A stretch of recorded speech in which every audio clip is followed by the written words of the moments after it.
কই গো দাও ভাই। আরে হাঁড়ির মধ্যে কি এমন বাদশাহী রসগোল্লা ভরে রেখেছো? দেখি দেখি দেখি, দু চারটে খেয়ে দেখি।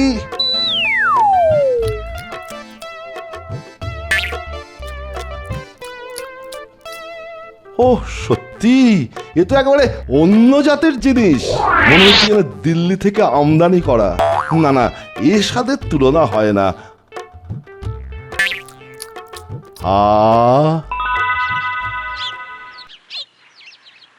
কই এখনো তো মহারাজ এলেন না। হ্যাঁ হ্যাঁ, তাই তো দেখছি এতক্ষণ।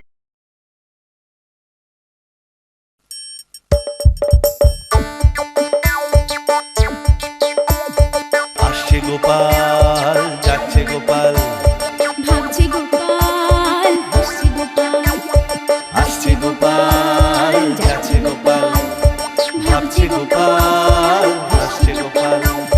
যুগের পরে যুগ কেটে যায়, মানুষ তাকে ভোলে না। যুগের পরে যুগ কেটে যায়, মানুষ তাকে ভোলে না। চলে না রে, চলে না রে, চলে না রে, চলে না, চলে না রে, চলে না রে, তাকে ছাড়া চলে না। কে সে? পরিচয় কি তার? হাসির রাজা, জ্ঞানের রাজা, রসিক রাজা গোপাল ভাঁড়। হাসির রাজা, জ্ঞানের রাজা, রসিক রাজা গোপাল ভাঁড়। হাসির রাজা, জ্ঞানের রাজা। ও গোপাল দাদু, গোপাল দাদু, আজ আমরা সবাই একেবারে কোমর বেঁধে এসেছি। হ্যাঁ হ্যাঁ, আজ আর তোমাকে আমরা ছাড়ছি না। আরে আরে, ব্যাপার কি? সবাই মিলে একেবারে যুদ্ধংদেহী হয়ে চলে এলি। গল্প না বললে আজ যুদ্ধ হয়ে যেতে পারে, কিচ্ছু বলা যাচ্ছে না। ও, তার মানে গল্প শোনার জন্যে তোদের এত হুড়োহুড়ি? হ্যাঁ, তুমি বলো, আজ বলবো কাল বলবো বলে কতদিন তুমি আমাদের গল্প বলনি। আচ্ছা আচ্ছা, শোন শোন, আমার এই গল্পটাও শুরু হয়েছিল ওই আজ দেব কাল দেব করেই। তাই? তার মানে গল্পটা সত্যি সত্যিই আলাদা? আরে আগে শোন তো, এটা সেই তখনকার গল্প। তখন কৃষ্ণচন্দ্র মহারাজ হননি, আর এই গোপালচন্দ্র আজকের গোপাল ভাঁড় হয়ে ওঠেনি। তখন কৃষ্ণনগরে শাসন করছেন কৃষ্ণচন্দ্রের কাকা। কেন কেন কাকা কেন? ওই দেখ, আসল কথাটাই তো বলা হয়নি রে। আসলে মহারাজ কৃষ্ণচন্দ্রের বাবা যখন মারা যান, তখন তো কৃষ্ণচন্দ্র খুব ছোট ছিলেন। তাই তখন রাজ্য সামলানোর দায়িত্ব পড়েছিল ওই কাকার ওপর। ও তাই বলো, আমি তো ভাবলাম। ব্যাস, তাহলে তুই বল। গোপাল দাদু আর আমরা বরং হাঁ করে তোর গল্পই শুনি। না না, বলো বলো, ও দাদু তুমিই বলো। তারপর তারপর কি হলো? তারপর এক সময় কৃষ্ণচন্দ্র যখন রাজ্য শাসন করার মতো যথেষ্ট বড় হয়ে গেলেন, তখন একদিন তিনি গেলেন কাকার কাছে রাজ্য শাসনের ভার ফিরে পেতে। আমার শিক্ষা সম্পূর্ণ হয়েছে কাকা। ওরে বেটা, আবার ঠিক ল্যাং ল্যাং করে এসে গেছিস। দাঁড়া, তোর খালি সিংহাসন সিংহাসন করা বের করছি। কি গো কাকা, তুমি যে একেবারে বোবা হয়ে গেলে। না না না, আমি তো খোঁজ নিচ্ছিলাম কোন তিথি, মানে কোন সময় তোর সিংহাসনে বসার জন্য উপযুক্ত হবে। ও তাই? কিন্তু দেখলাম কাছে পিঠে না সেরকম কোনো দিন নেই। কি জ্যোতিষী আছে নাকি? আগে হ্যাঁ হ্যাঁ, না না না মহারাজ, নেই নেই। নেই নেই, একটা কেন আধখানাও নেই। তাহলে কৃষ্ণ আবার না হয় কিছুদিন অপেক্ষা কর। যা, এবারেও হলো না। আরে বাবা, আমি বলি কি, তুই এত আনচান আনচান না করে ঘরে গিয়ে চুপ করে বসে থাক। সময় হলেই আমি না হয় ঠিক তোকে ডেকে নেব। সময় হলে মানে? কিন্তু সময়টা কখন হবে? আহ, এইভাবে কি আর সময় মাপা যায়? বেশ তো, তুই না হয় আবার মাসখানেক পরেই আয়। আমি আর একবার না হয় ওই পাঁজি টাজি ঘেটে দেখবো।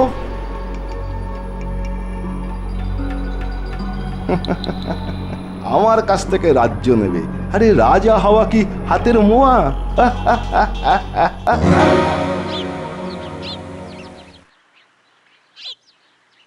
কাকাটা না আজ দেব কাল দেব বলে বেশ ভালোই তো ঘোরাচ্ছে। মনে হচ্ছে মতলবটা ভালো নয়। প্রণাম মহারাজ।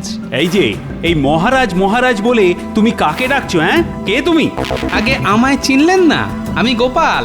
ছোটবেলায় আমরা একসঙ্গে কত খেলেছি। হ্যাঁ হ্যাঁ, তাই তো। ওহো, আমি তো তোমাকে চিনতেই পারিনি। তা তুমি কি আমাকেই ডাকছিলে? দেখো কাণ্ড, আপনাকে নয় তো কাকে আবার, সাক্ষাৎ আপনাকে। ও বটে, তা এটা কি ধরনের রসিকতা হচ্ছে গোপাল? এতে রসিকতার কি আছে? আপনি যে কৃষ্ণনগরের পরবর্তী মহারাজ, এটা তো সবার জানা। একে ওইদিকে ওই বদমাইশ কাকা, আর এইদিকে কাটা ঘায়ে নুনের ছেটা। ও হো হো, তার মানে এখনো রাজা হওয়া হয়নি? না হে গোপাল, ওই কাকার যা মতিগতি দেখছি।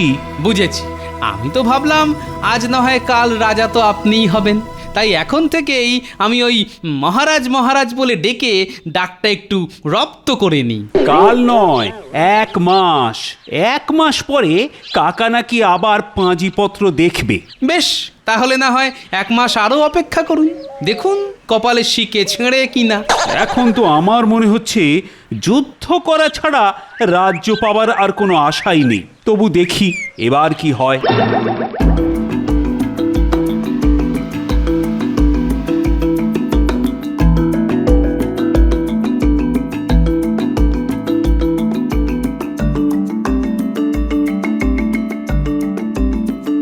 এই যে মহারাজ, কই এখনো তো মুখটা কেমন শুকনো শুকনোই দেখছি।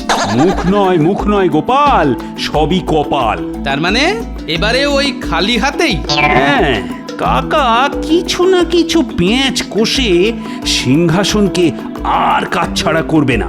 ছাড়বে না বললেই হলো, এটা কি মামদোবাজি নাকি? কিন্তু সবাই তো এখন কাকারই পক্ষে, আমি বা কি করি বলো তো? চাইলে অনেক কিছুই করা যায়। হ্যাঁ, তাই নাকি? তা কি কি করা যায় শুনি। আপাতত বেশি কিছু না শুনে আপনি বরং ব্যাপারটা সোজা নবাবের কানে গিয়ে তুলুন। নবাবকে বললে লাভ হবে বলছো? আগে লাভ না হোক, লোকসান তো হবে না। বেশ, তাহলে একবার না হয় নবাবকেই গিয়ে বলি, দেখি এর কোনো বিহিত হয় কিনা। উজির, চারিদিকে সব খবর কি? আগে জাহাপানা, চারিদিকে একেবারে ঝলমল ঝলমল করছে। তাই নাকি? তার মানে খাজনা টাজনা বেশ হুড়হুড় করেই আসছে। একদম ঠিক ভেবেছেন জাহাপানা, সবাই জেনে গেছে। কি জেনে গেছে উজির? ওই যে বাকি রাখা খাজনা মোটে ভালো কাজ না। বাবা বাবা বাবা, বেশ বেশ বেশ বেশ বেশ। না না জাহাপনা, একদম ভালো কাজ হচ্ছে না। উজির, এটা আবার কি? আগে জাহাপানা, কে চিনলেন না? এ তো কৃষ্ণনগরের কৃষ্ণচন্দ্র। আরে আরে আরে, তাই তো। হ্যাঁ হ্যাঁ হ্যাঁ, মুখটা এবার চেনা চেনা লাগছে। কি হয়েছে বলো? আমার কাকা এখন কিছুতেই আমাকে সিংহাসন ছেড়ে দিচ্ছে না, কিন্তু ওই সিংহাসনের তো আসল দাবিদার আমি। ও, তাহলে সিংহাসন নিয়ে টানাটানি, তাই তো? তাতে আমাদের কি? হ্যাঁ, মানে আমাদের তো খাজনা নিয়েই কথা, আর সেটাও বেশ মোটা রকমই পাচ্ছি। তা বলে একজন, না মানে আমার কাকা এরকম অন্যায় করে যাবে? দেখো, তোমাদের এই কাকা ভাইপোর ঝামেলার মধ্যে আমি কিছুতেই নাক গলাতে পারবো না, বুঝেছো? নাক গলিয়ে শেষে নবাবের নাকটাই কাটা যাক আর কি। কিন্তু আমি যে অনেক আশা করে আপনার কাছে এসেছিলাম জাহাপনা। বেশ, তাহলে অন্য কিছু নয়, তবে রাজ্য শাসন করতে গিয়ে তোমার কাকা কিছু গাফিলতি করছে কিনা সেটা যদি তুমি প্রমাণ করতে পারো। ওরে বাবা, সে তো অনেক বড় সড়ো ব্যাপার, আর তার রাজত্বে থেকে কেই বার তার বিরুদ্ধে বলবে? কিন্তু তাহলেই একমাত্র আমি তোমার কাকাকে বরখাস্ত করতে পারি। আর তা না হলে তুমি যাবে তোমার বাড়ি। দেখি কি করা যায়।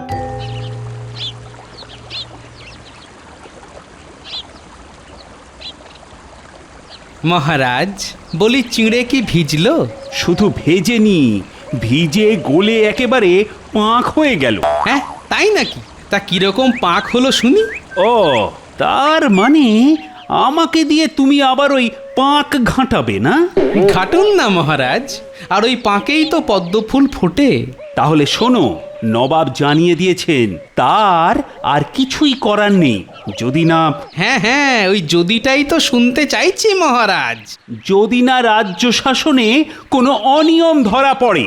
ব্যাস ব্যাস মহারাজ, ওতেই হবে। ওই যদি দিয়েই যথা ইচ্ছা তাই হবে। হবে বলছো? আপনি শুধু দেখুন এই গোপাল এবার কি কলকাঠি নাড়ে। তবে তার জন্যে কি? তার জন্যে আপনাকে যে কিছু খরচপত্র করতে হবে। মহারাজ হতে পারলে আমি এর 5 গুণ দেব। এখন এটাই নাও। ব্যাস ব্যাস, এবার আমি যা বলবো সেই মতো শুধু কাজ করুন।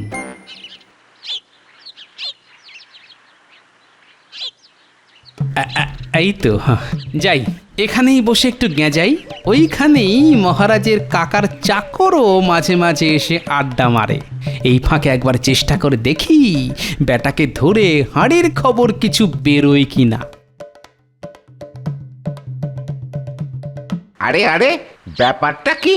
তাই তো, গোপাল আজ একেবারে সকাল সকাল এসে হাজির। নতুন বউ মনে হচ্ছে আচ্ছা করে কান মুলে ঘর থেকে তাড়িয়ে দিয়েছে।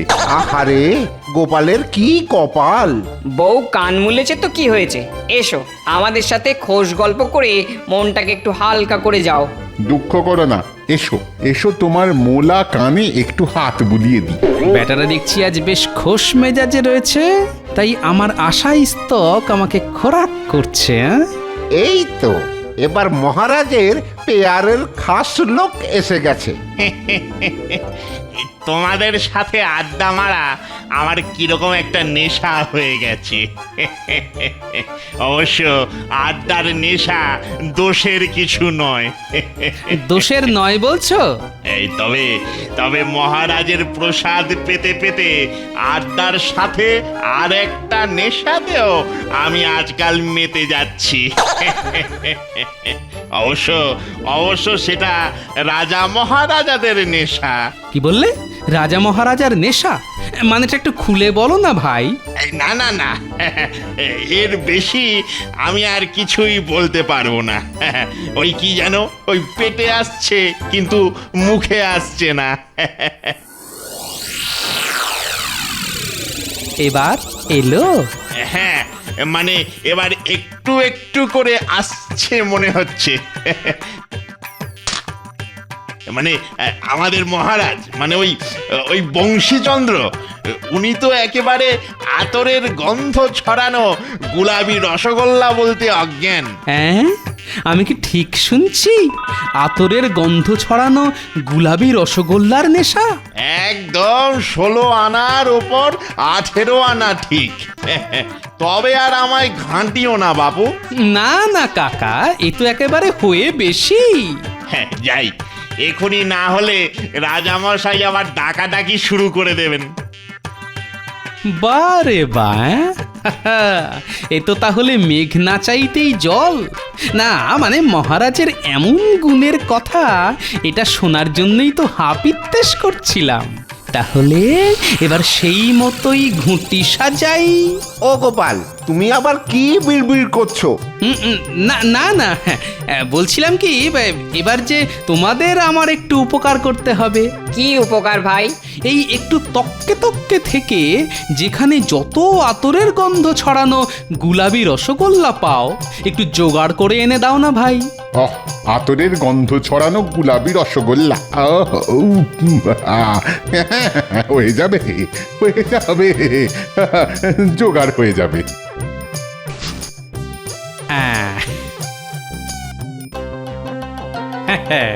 আচ্ছা তাহলে আমিও এখন আসি ভাই, তোমরা চটপট জোগাড় করে ফেলো, বসে থেকো না কিন্তু।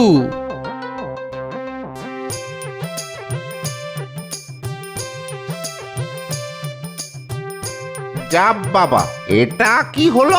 তাই তো, গোপাল কিসব বলে চলে গেল।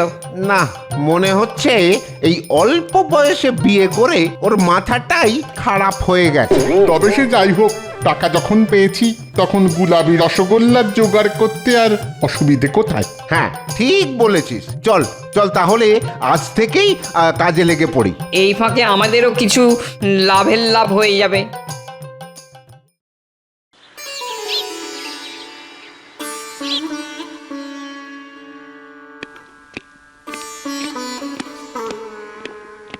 কি ব্যাপার, খুব তাড়াতাড়ি আবার ফিরে এলে?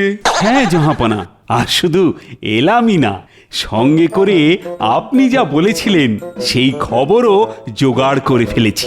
ব্যাপারটা কি একটু খুলে বলবে? আমি প্রমাণ পেয়েছি আমার কাকার ঠিক মতো রাজ্য শাসন করতে পারছেন না। তাই নাকি?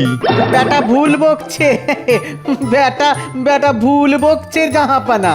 আপনি ওকে একবার মুর্শিদাবাদে ডেকে পাঠান, আমি আপনার সামনেই একেবারে হাতে গরম প্রমাণ দিয়ে দেব। বেশ, তবে যদি প্রমাণ করতে না পারো? তবে আমি আমার সব দাবি ফিরিয়ে নেব। মনে হচ্ছে এর আর রাজা হওয়া হলো না। আহারে, তাহলে ডাকো কৃষ্ণনগরের রাজাকে, সব প্রমাণ হয়ে যাক।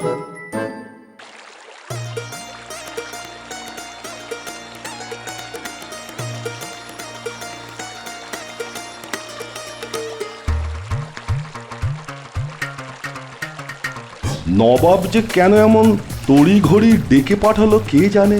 তবে যাই হোক, এই সুযোগে একবার মুর্শিদাবাদ ঘুরে নেওয়া যাবে। যাকে বলে রথ দেখা আর কলা বেচা একেবারে একসঙ্গে।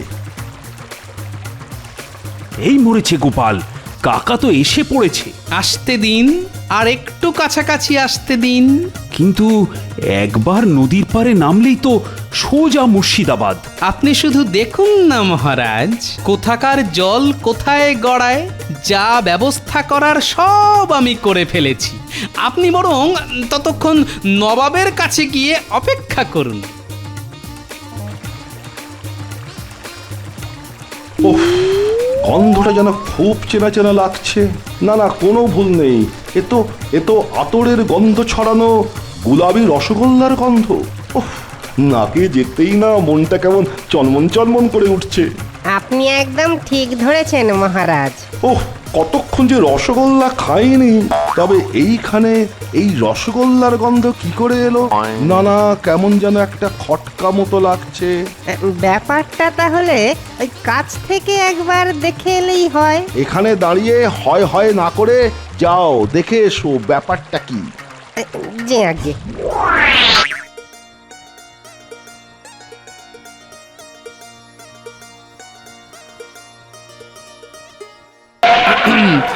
মশাইকে খুব ব্যস্ত মনে হচ্ছে। হ্যাঁ হ্যাঁ, তা একটু আছি বটে। কেন বলো তো? না মানে ওই নৌকো থেকে নেমেই এমন হন্তদন্ত হয়ে ছুটছেন। আসলে ওই যে কিসের জন্য একটা গন্ধ আসছে। ও, ওটা তো আতরের গন্ধ মেশানো গুলাবি রসগোল্লার গন্ধ। কিন্তু এ তো খুব দামি রসগোল্লা, মানে একেবারে রাজা বাদশাদের খাওয়ার মতো। এখানকার লোকেরা তো এই রসগোল্লাই খায়, মানে ওই নবাবি নেশা আর কি। ও হ্যাঁ হ্যাঁ, তাই হবে বোধহয়। তা খাবেন নাকি একটু? না না, ছি ছি ছি ছি, আমি নয়, আমার ওই মালিক। হ্যাঁ, বেশ, তাহলে আমি না হয় ওনাকে ডেকে আনি। এই যে শুনছেন? হ্যাঁ হ্যাঁ হ্যাঁ, চলে আসুন। হ্যাঁ,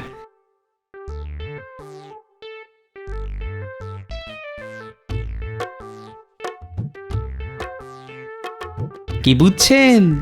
এই রসগোল্লার স্বাদ আর গন্ধই আলাদা, যাকে বলে একেবারে নবাবী রসগোল্লা। যাও যাও, আমাকে আর রসগোল্লা চেনাতে এসো না। ওরকম কত রসগোল্লা খেয়ে রসগোল্লার নেশায় বুঁদ হয়ে গেলাম। তাহলে দু চারটে মুখে দিন। না না, লজ্জার কি আছে, খান খান। বলছো? ওহ, এমন রসগোল্লা না হাতের সামনে পেয়ে কি ছাড়া যায়? খেয়েই না হয় নবাবের কাছে যাব। হাতের রসগোল্লা কি কেউ পায়ে ঠেলে?